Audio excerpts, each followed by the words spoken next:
Have you ever wondered what socialism actually means beyond the heated debates you see online? Let's break it down without the politics. Many students struggle to understand economic systems because they're often explained through emotional arguments rather than clear definitions. You hear the word socialism thrown around in news, social media, and classrooms, but rarely get a straightforward explanation of what it actually is. Today, we're going to examine socialism objectively so you can understand its core principles and make informed comparisons with other economic systems. Socialism is fundamentally an economic system where the community or government owns and controls the means of production. Instead of private individuals owning factories, land, and businesses, these resources belong to society as a whole. Let's explore the 5 key principles that define socialist systems. First, collective ownership of major industries. In socialist theory, essential services like healthcare, education, transportation, and major manufacturing are owned by the public rather than private companies. The idea is that these crucial resources should serve everyone's needs, not generate profit for individuals. Second, economic planning over market forces. Socialist systems typically use central planning to decide what goods to produce, how much to produce, and how to distribute them. This contrasts with market economies where supply and demand determine these decisions. Third, emphasis on economic equality. Socialism aims to reduce income inequality by ensuring workers receive a more equal share of the wealth they help create.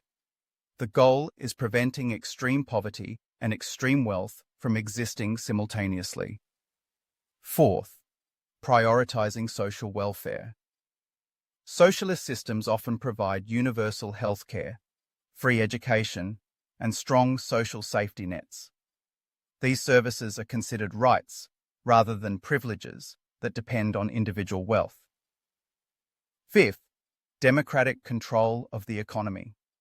In ideal socialist systems, workers and communities have a say in economic decisions that affect them, rather than leaving these choices to business owners or market forces alone.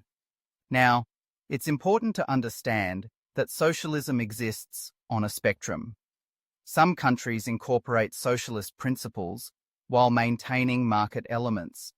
Think of Nordic countries like Sweden or Denmark, which combine free markets with strong social programs. Other examples include Cuba's centrally planned system or Yugoslavia's worker-owned cooperatives.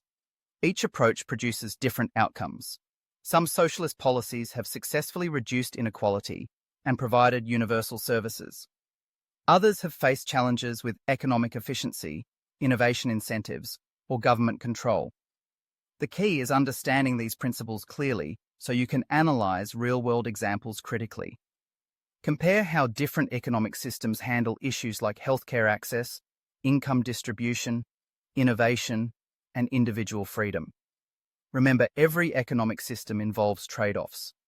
Your job as a student is to understand these trade-offs objectively, examine evidence from different countries and time periods, and form your own conclusions based on facts rather than rhetoric.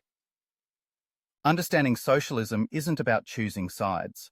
It's about building the analytical tools you need to evaluate complex economic questions throughout your life.